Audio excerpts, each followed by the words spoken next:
पांचों गैंगरेप के आरोपियों को गिरफ्तार कर लिया। आगे बढ़ते और बात करते हैं सुखराम यादव की अखिलेश को नसीहत। एसपी सांसद सुखराम यादव का बड़ा बयान सामने आया है।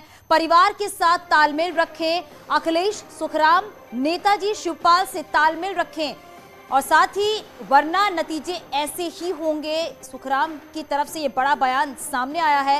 ये बड़ी खबर इस वक्त की है। सुखराम यादव की अखिलेश यादव को ये नसीहत है और साथ ही साथ एसपी सांसद सुखराम यादव का जो बयान आया है वो भी हम आपको बता रहे हैं। उन्होंने क्या कुछ कहा है। तो उन्होंने 2 चुनाव जीते हैं, तो मूल्यांकन में तो जनता उनको ये महसूस करा रही है कि वास्तव में आप काम कर रहे हो। लेकिन जब आप गांव में जाइए तो गांव की स्थिति देखिए।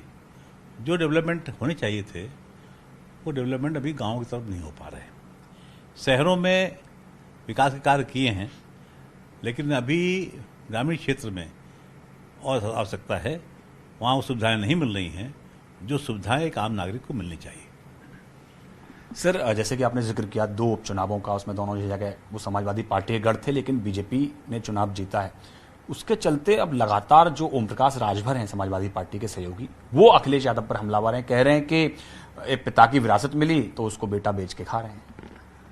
ओम प्रकाश जी कभी कभी कुछ बातें सही कह जाते हैं, कभी कभी ज़्यादा बोल जाते हैं। दोनों बातें उनकी हैं। मैं समझता हूँ कि ये हर राजनीतिक व्यक्ति को अपना आत्मचिंतन करना चाहिए, हार के कारण क्या है, और भविष्य में ऐसी व्यवस्था करनी चाहिए ताकि आगे ऐसे परिणाम ना मिलें, अच्छे परिणाम मिलें। उसके लिए जो भी पार्टी का मुख्य व्यक्ति हो, उसकी जिम्मेदारी हो जाती है कि उसका अपना विवेचन करे और मूल्यांकन के बाद में निर्णय करे कि हमें क्या करना चाहिए। सर, क्योंकि 2022 विधानसभा चुनाव की बात करें तो बीजेपी को प्रचंड बहुमत मिला, समाजवादी पार्टी ने लगातार कोशिश की, लेकिन जो परिणाम है मन मुताबिक नहीं आए। अभी हाल ही में 2 उपचुनाव बीजेपी समाजवादी पार्टी गढ़, दोनों जगह बीजेपी जीत गई। तो क्या लगता है कि अब अखिलेश यादव को अपनी रणनीति को लेकर कुछ एक नई तैयारी करनी पड़ेगी, आत्मचिंतन करने की जरूरत है? मैं समझता हूँ कि उनके पास उसका जवाब उनके पास ही, उनके परिवार में ही है।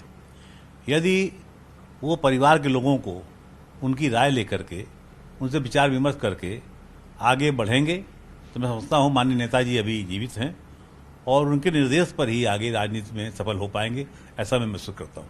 तो सर, क्या परिवार के लोगों में शिवपाल यादव जी भी शामिल हैं? मेरा उदाहरण वही दे रहा हूँ, इसीलिए मैं कह रहा हूँ नेताजी हैं, शिवपाल सिंह जी हैं, रामगोपाल जी हैं। जो तालमेल उनका था पहले, उस तालमेल का अभाव रहा है और जब तक ये तालमेल का अभाव रहेगा अखिलेश जी को ऐसे रिजल्ट मिलते रहेंगे। सर, इसके अलावा अगर बात करें उदयपुर की घटना की, तो बड़ी बीभत्स घटना हुई। उसके बाद में पूरे देश भर में लगातार गुस्सा है। उत्तर प्रदेश में भी कई सारी जगह हाई अलर्ट कर दिया है, कहीं ऐसी घटनाएं ना हो उसको लेकर। धर्म के नाम पर ये घटनाएं दुर्भाग्यपूर्ण है देश के लिए और इन घटनाओं पर सख्ती से पालन होना चाहिए। सख्ती से पुनरावृत्ति न होने पावे उसका प्रयास करना चाहिए। जो भी सरकार हो, किसी पार्टी सरकार हो, उसकी जिम्मेदारी है कि ऐसी घटनाएं ना हो जिसका दुष्प्रभाव पूरे देश में पड़ रहा हो और पूरे देश में नहीं, हमारी ख्याति पूरे विश्व में खराब हो रही हो।